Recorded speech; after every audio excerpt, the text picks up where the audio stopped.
안녕하십니까. 별내교회를 찾아오신 모든 성도님들을 진심으로 환영합니다.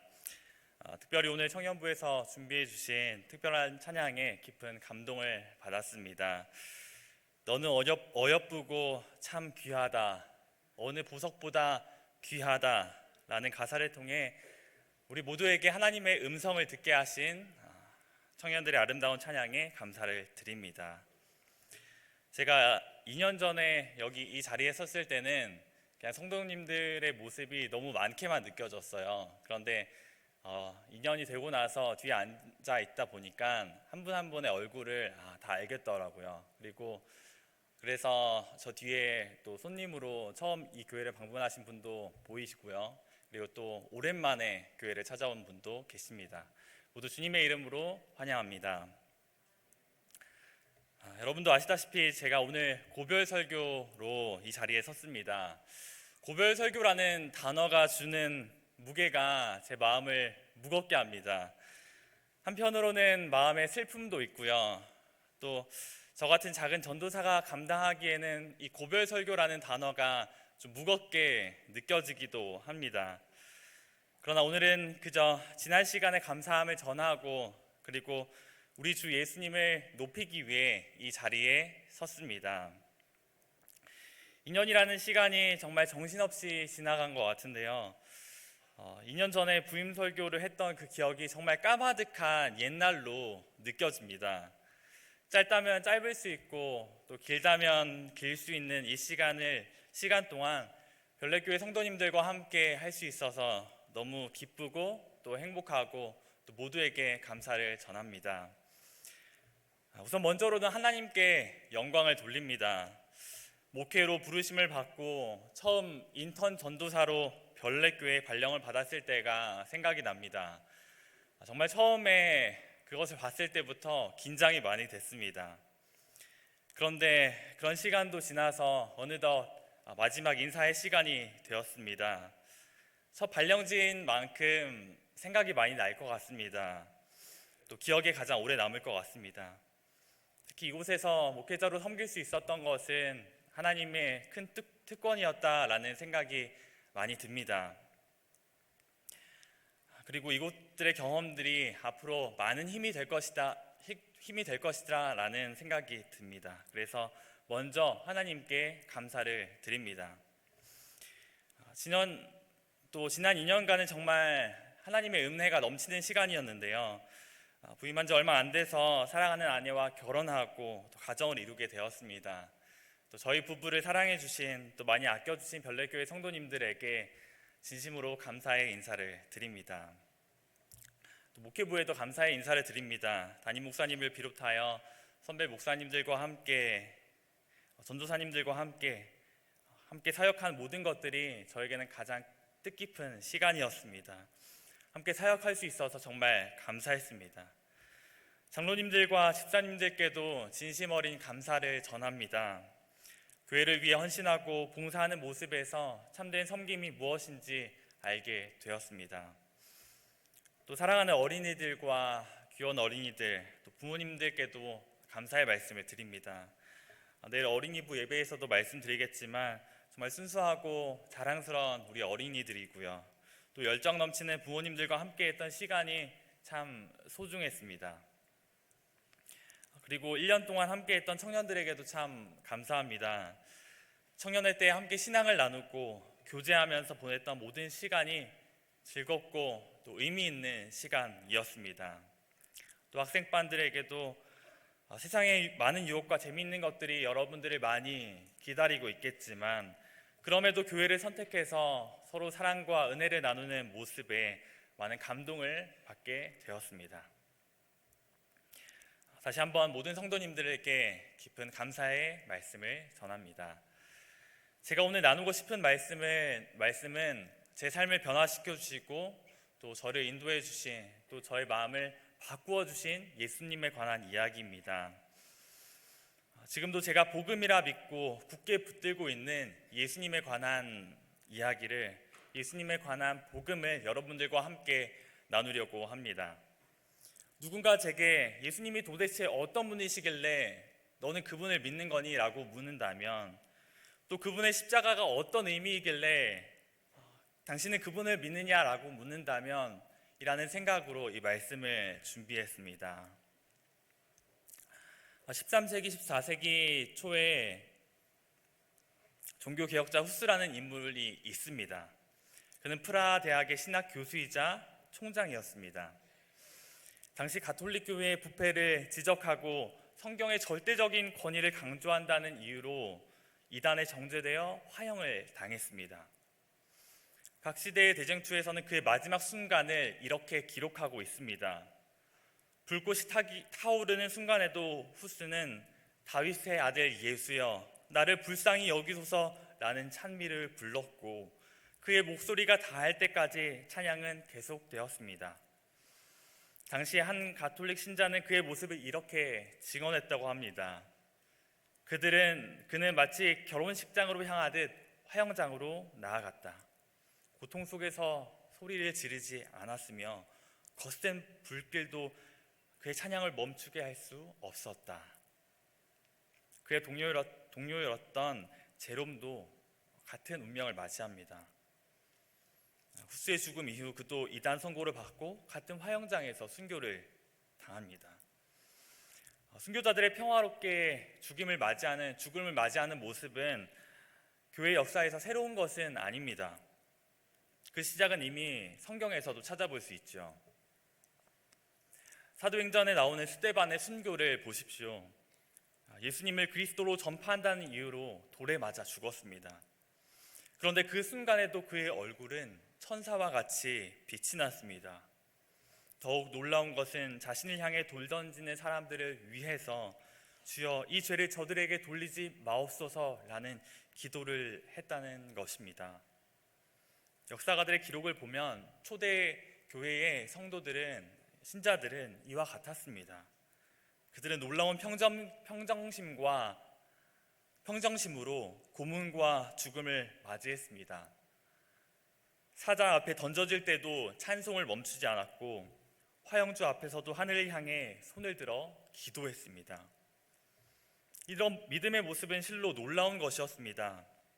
죽음조차 두려워하지 않는 그들의 모습은 당시 그리스도를 알지 못하던 자들에게 큰 감명을 주었습니다. 결국 많은 이들이 그리스도께로 돌아오는 계기가 되었던 것이죠. 그런데 여기서 우리는 매우 중요한 장면을 마주하게 됩니다. 순교자들의 평화로운 죽음과는 달리 예수님의 겟세마네 동산의 모습은 사뭇 다른 모습을 보여주고 있습니다. 마태복음 26장 37절로 있는 말씀입니다. 제가 읽도록 하겠습니다. 베드로와 세베대의 두 아들을 데리고 가실새 고민하고 슬퍼하사 이에 말씀하시되 내 마음이 매우 고민하여 죽게 되었으니 너희는 여기 머물러 나와 함께 깨어 있으라 하시고 조금 나아가사 얼굴을 땅에 대시고 엎드려 기도하여 이르시되 내 아버지여 만일 할만하시거든 이 잔을 내게서 지나가게 하옵소서. 그러나 나의 원대로 마옵시고 아버지의 원대로 하옵소서 하시고 오늘 제가 함께 묵상하고자 하는 것은 바로 이 순간에 드러난 예수 그리스도의 고뇌와 사랑입니다. 겟세마네 동산에서 일어난 일은 단순히 십자가를 향한 전주곡 예고편만은 아니었습니다. 이것은 구원의 역사의 핵심적인 순간이었습니다. 예수님은 이미 겟세마네 동산에서부터 우리의 이해를 넘어서는 영적인 고통을 겪고 계셨습니다. 내 마음이 매우 고민하여 죽게 되었다라는 예수님의 고백은 그 고뇌와 고통의 깊이가 거의 죽음에 다다랐음을 말해주고 있습니다. 물론 예수님은 그분의 생애 전체를 걸쳐서 고난을 당하셨지만 이 순간의 고통은 그 어떤 것과도 비교할 수 없이 무거웠습니다. 마가복음 14장에서는 그분의 고통을 이렇게 기록합니다. 예수님의 고통이 예수님이 심히 놀랐다라고 기록합니다. 이는 단순한 놀람이 아닙니다. 이 말씀은 예상치 못한 충격적인 상황 앞에서 감정이 격해지는 상태를 말하고 있습니다. 놀라운 점은 예수님께서는 분명 이 모든 것을 알고 계셨을 거라는 점입니다. 기도하시던 그 순간 말로 표현할 수 없는 암흑과 섬뜩함과 고통이 예수 그리스도를 덮쳤습니다.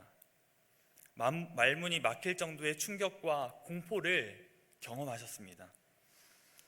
앞서 우리가 본 순교자들의 모습을 기억해 보십시오. 그들은 사자 앞에서도 불길 앞에서도 평안함을 유지했습니다. 그렇게 찬송하면서 죽임을 맞이했습니다. 그러나 예수님의 모습은, 그들이 따른다는 예수님의 모습은 지금 이 순간은 조금 다릅니다. 만약 성경이 누구의 창작이었다면 예수님의 모습도 이렇게 모범적인 순교자의 모습으로 그렸을 것입니다. 예수님의 반응은 전혀 달랐습니다. 죽음 앞에서 예수님은 순교자들과는 비교할 수 없는 고통과 고뇌 속에서 몸부림치셨습니다. 왜 이런 차이가 있는 것일까요? 왜 예수님의 죽음은 다른 순교자들의 죽음과는 달랐던 것일까요? 그것은 바로 예수님의 죽음이 인류의 역사상 그 어떤 죽음과는 다른 특별한 의미를 가지고 있기 때문입니다. 예수님의 기도에서 가장 주목하여 볼 점이 바로 잔입니다. 이 잔을 내게서 지나가게 하옵소서라고 예수 그리스도께서는 기도하십니다. 이 잔은 단순한 고통이 아니었습니다. 법적인 형벌로서의 사법적인 선고를 의미했습니다. 사형 선고를 의미했던 것이죠. 마치 우리가 사극에서 보는 사약과도 같았습니다. 사약을 받는다는 것은 단순히 목숨을 끊는다는 것이 아니라 죄의 값을 받는다는 것을 의미하니까요. 소크라테스가 독배를 마시고 죽었던 것처럼 이 잔이란 즉 일반적인 죽음이 아닌 법의 심판으로 인한 죽임을 상징했습니다. 성경은 이 잔의 의미를 더 깊이 보여주고 있습니다. 이사야서 51장 17절은 여호와의 손에서 그의 분노의 잔을 마신 예루살렘이여 라고 기록합니다. 즉 예수님이 마주하신 것은 단순한 죽음이 아닌 법적인 심판인데 그것은 하나님의 공의로운 심판이었습니다. 이 진노의 잔이 온전히 부어진 시간은 바로 예수 그리스도께서 십자가 위에서 나의 하나님 어찌하여 나를 버리셨나이까 라고 절규하신 그 순간이었습니다. 하지만 예수님이 겪으신 고통은 육체적인 고통을 넘어서는 것이었습니다. 그것은 바로 하나님과의 단절이라는 영적인 고통이었습니다. 성경은 우리가 하나님 없이 살 수 없는 존재다라고 기록하는데요. 우리는 하나님과의 관계 속에서 또 그분과의 만남을 누리도록 지음을 받았습니다. 이는 하나님을 믿지 않는 불신자들에게도 마찬가지입니다. 바울의 말씀처럼 우리는 하나님을 힘입어 기도하며 살아가고 있습니다. 마치 갓난아이가 보호를 받지 않으면 살 수도 없고 사춘기 청소년이 부모에게서 독립하여 하면서도 결국 부모의 돌봄 속에 있는 것처럼 우리는 보이지 않는 방식으로 신자든 불신자든 하나님의 은혜 아래서 살아가고 있습니다.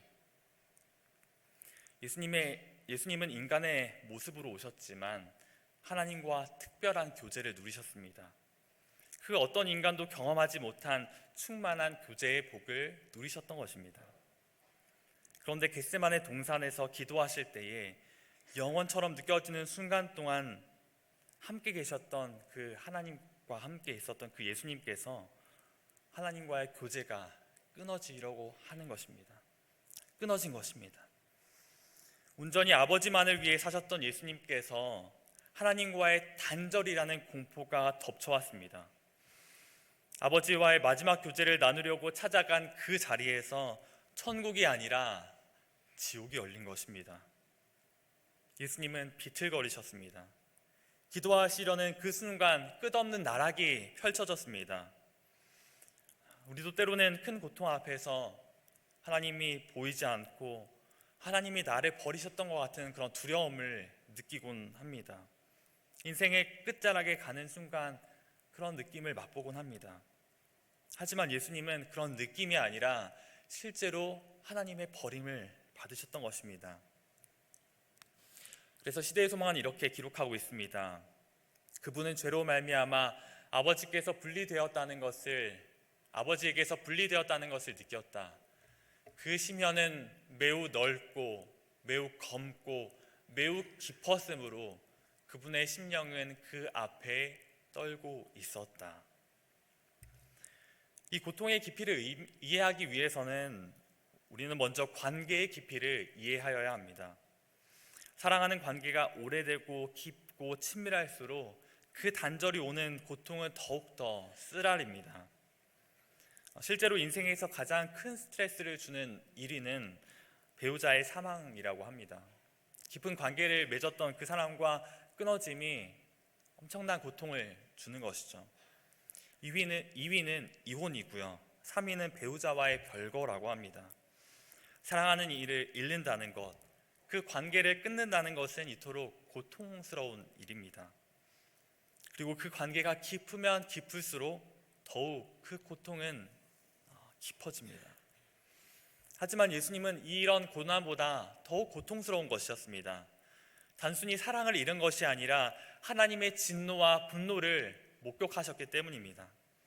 그 고통은 너무나 극심해서 그분의 땀은 핏방울같이 되었습니다. 하나님과의 단절이라는 상상조차 할 수 없는 고난이 이미 시작된 것이죠. 그래서 예수님은 땅에 엎드려 이 잔을 옮겨달라고 간절히 애원하셨던 것입니다.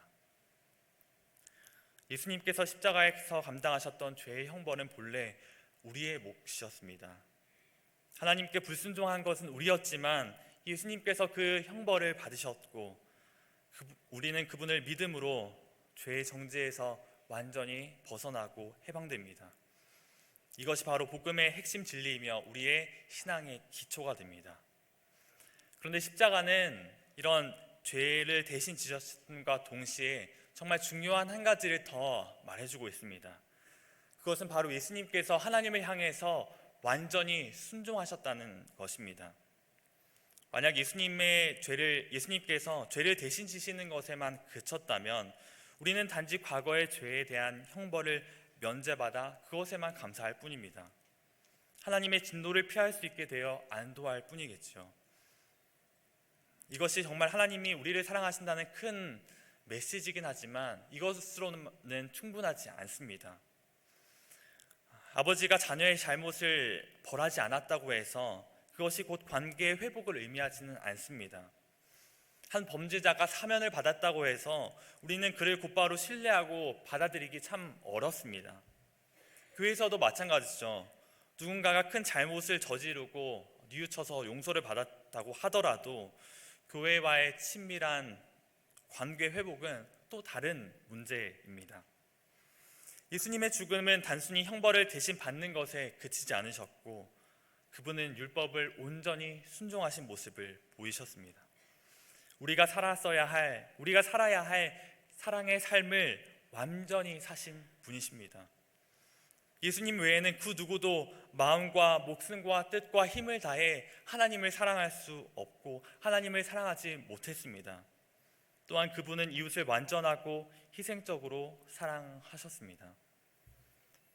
놀라운 것은 그분이 우리의 형벌을 당하시는 동시에 우리는 그분의 상을 하나님께 받게 된다는 의미입니다. 그분이 형벌을 당하는 동시에 우리가 하나님께 상을 받는 것입니다. 이것이 바로 구원이며 은혜입니다. 예수님의 그분의 순종은 모든 것을 아시고 하시는 순종이었습니다. 그분이 겪으실 고통의 크기를 이미 알고 계셨습니다. 죽음과 고난에 대해서 온전히 아셨고 그래서 선택의 여지가 있으셨습니다. 그럼에도 이 길을 선택하신 것이죠. 우리 인간은 미래의 고통을 잘 알지 못합니다. 치과에 가서 치료를 받을 때 생각해 보면 그렇습니다. 치료를 받을 때 이런 생각이 듭니다. 이런 치료를 받을 때 정말 이렇게 큰 고통이면 다음에 올 걸이라는 생각을 하게 됩니다. 지금 말고 다른 데 할 걸이라는 생각이 듭니다. 그러나 예수님께서는 겟세마네에서 십자가의 고통과 하나님의 분리가 얼마나 고통스러운지 알고 계셨습니다. 예수님은 제자들을 보시며 이렇게 말하셨을 수도 있습니다. 이들과 인류에게 나는 충분한 보상을 받을 수 없는데 왜 내가 하나님의 진노를 받아야 하는 것입니까? 사람들은 나와 연합할 자격도 없고 내 눈에 들 만한 일을 한 적도 앞으로도 없을 것입니다. 이렇게 말씀하셔도 전혀 부당하지 않으셨을 것입니다. 하지만 성경 어디에도 그런 말씀은 존재하지 않습니다. 대신 예수님은 아버지의 원대로 하옵소서라고 기도하셨습니다. 그분의 마음에는 슬픔이 가득했지만 사랑은 그보다 더욱 넘쳤습니다. 땅에 떨어진 핏방울은 바로 그 사랑의 증거였습니다. 우리는 두 동산에서 일어난 사건을 비교할 수 있습니다. 역사의 시작점에서 하나님은 아담과 하와를 에덴 동산에 두시고 한 가지 명령을 주셨습니다. 선악과 나무의 열매를 먹지 말라. 내 말에 순종하라. 그리하면 너희가 살리라 라고 말씀하셨습니다. 하지만 그들은 불순종했습니다. 그런데 이제 여기 또 다른 동산, 겟세마네 동산에서 둘째 아담이신 예수님께 주어진 명령을 보십시오. 첫째 아담에게는 나무에 대한 내 말에 순종하라. 그리하면 내가 복을 주겠다라고 말씀하셨습니다. 그런데 둘째 아담에게는 나무에 대한 내 말에 순종하라. 그러면 내가 죽으리라 라고 말씀하셨습니다. 그럼에도 예수님은 순종하셨습니다. 이는 정말 역사상 가장 놀라운 역설입니다. 예수님은 순종함으로써 오히려 저주받은 유일한 인간이 되셨습니다. 아버지 하나님께서는 사실상 나에게 순종하고 충성하면 내가 너를 버리고 외면하여 내 영혼을 지옥에 버리겠다 라고 말씀하신 것과 같았습니다. 그런데도 예수님은 순종하셨습니다. 만약 예수님이 단지 우리의 몫에 죽음만 당하셨다면 우리는 죄사함을 받았을지언정 하나님의 사랑을 받는 자녀라 라는 확신은 여전히 우리의 행위에 달려 있었을 것입니다. 나는 용서받았지만 과연 하나님께서 사랑받을 만큼 충분히 내가 바르게 살고 있는가 라는 질문과 무거운 부담을 지었어야 했을 것입니다. 그러나 예수님은 우리 몫의 죽음뿐 아니라 우리가 살았어야 할 그 완전한 삶까지도 사셨습니다. 그분은 우리를 대신해 죽으셨을 뿐 아니라 우리를 위해 순종하신 구세주셨습니다. 예수님은 우리가 살아야 할 그 완전한 삶과 충성의 삶을 사셨습니다. 오직 그분만이 마음과 목숨과 뜻을 다해 힘을 다해 하나님을 사랑하셨고 이웃을 완전하게 사랑하셨습니다. 그런데 놀랍게도 그 완전한 순종으로 말미암아 그분께서 받으셔야 할 복과 칭찬이 이제 우리도 받게 되는 것입니다. 이것이 바로 예수님께서 행하신 일의 놀라움이요 아름다움입니다. 그 비할 데 없는 용기와 사랑과 희생에 대한 합당한 명예가 무엇이겠습니까? 그 명예가 그리스도를 믿는 우리에게 주어지는 것입니다. 세상에는 모든 이들이 존경을 받는 많은 인물들이 있습니다. 슈바이처나 나이팅게일 같은 사람들입니다. 우리나라에서는 이태석 신부를 떠올릴 수 있겠죠.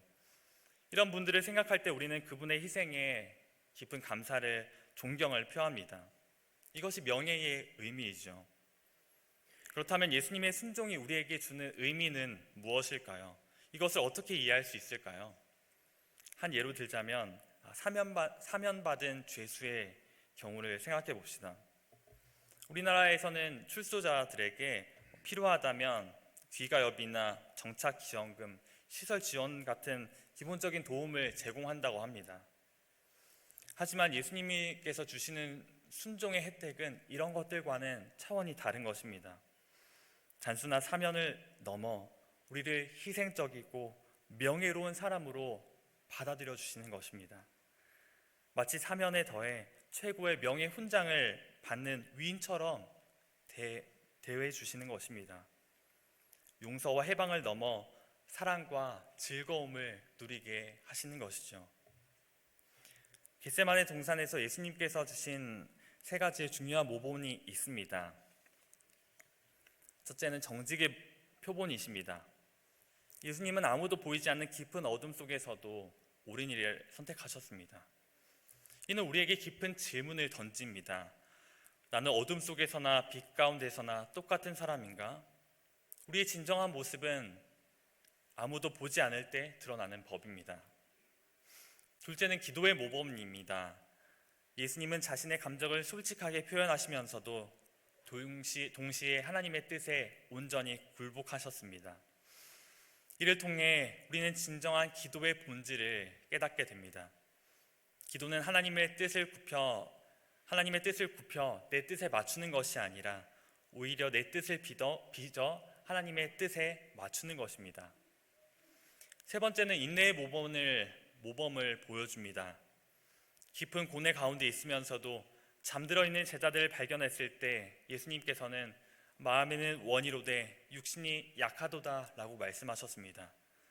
자신의 극심한 고통 중에서도 제자들의 약함을 이해하시고 그들의 선한 의도를 인정하셨습니다. 예수님은 이렇게 우리에게 어떻게 사랑하고 기도하고 사람을 대해야 할지 완전한 모범을 보여주셨습니다. 정직과 기도와 인내의 모범을 통해 우리는 참된 신앙의 모범을 배웁니다. 이런 순종은 예수님께서 우리에게 그 순종을 선물로 주시기 위함입니다. 만약 단지 그분이 모범으로만 오셨다면 우리에게 진정한 영향력을 미칠 수 없었을 것입니다. 그분은 너무 선하시기에 우리 중 어느 누구도 그 기준에 다다를 수 없었을 것입니다. 그래서 예수님께서는 단순히 모범이 아닌 구주로 이 땅에 오셨습니다. 그분은 우리의 내면을 변화시켜 주셔서 비록 더디지만 확실하게 자신의 형상을 닮아가게 하셨습니다. 우리는 때로는 살아가면서 깊은 비참함을 경험합니다. 입시를 준비하는 학생은 수많은 대학이 있음에도 자신을 받아줄 대학이 없다고 느낍니다. 취업 준비생은 좋은 직장들이 많이 있는데 정작 자신을 위한 자리는 없는 것 같습니다. 때로는 이 도시에 아파트가 즐비한데 정작 내가 살 곳은 없다고 느낍니다. 나이가 들어서 때로는 나를 필요로 하는 것도 관심을 가져주는 사람도 없는 것 같은 그런 외로움을 느낍니다. 이런 외적인 어려움과 동시에 우리는 또 다른 고민을 가지고 살아갑니다. 우리는 모두 선함이 무엇인지 사랑이 무엇인지 알고 있지만 그 기준에 맞춰 살지 못하는 자신을 볼 때 깊은 죄책감에 빠지곤 합니다. 저도 그랬던 것 같습니다. 선이 무엇인지 알면서도 그대로 살지 못하는 자신을 보며 참 괴로워했던 적이 있습니다. 그러나 복음은 우리에게 놀라운 소식을 전합니다. 하나님은 우리의 부족함이나 실패를 보시지 않습니다. 하나님은 예수 그리스도의 완전한 순종을 보시고 우리를 사랑하는 자녀로 받아들여 주십니다. 죽기까지 우리를 사랑하신 그분의 사랑이 우리의 사랑이 되고 예수님의 순종이 우리의 순종이 되는 것입니다.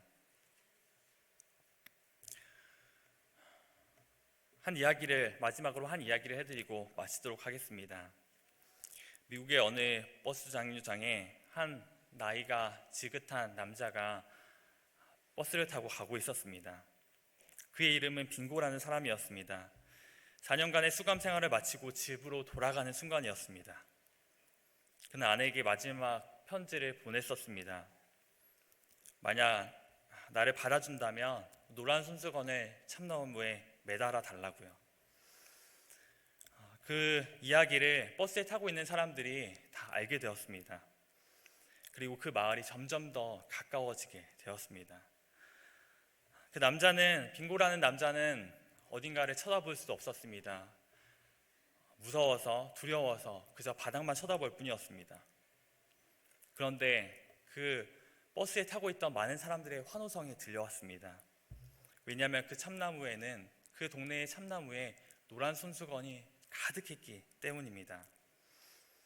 이 이야기에서 우리는 용서와 사랑의 의미를 다시금 생각하게 됩니다. 예수님께서는 우리를 이처럼 한없이 사랑하고 용서하십니다. 우리가 돌아갈 자리에 이미 그분의 사랑이 가득 준비되어 있고요. 단순의 희생의 이야기가 아닌 우리를 향한 하나님의 그 큰 사랑의 이야기입니다. 그분의 완전한 사랑은 우리의 순종이 되었고 그분의 의로움은 우리의 의로움이 되었습니다. 우리를 그냥 용서받는 죄수가 아니라 더 나아가서 하나님의 자녀로 우리를 보고 계십니다. 사랑하는 별내교회 성도님 여러분, 지난 2년 동안 예수님의 사랑에 함께하여 감사했습니다. 비록 제가 이제 떠나지만 우리는 예수님 안에서 영원한 한 가족입니다. 여러분 모두가 더 이상 자신의 부족함에 절망하지 않고 예수님의 완전한 순종을 의지하여 하나님의 사랑받는 자녀로 담대히 살아가기를 소망합니다. 감사합니다.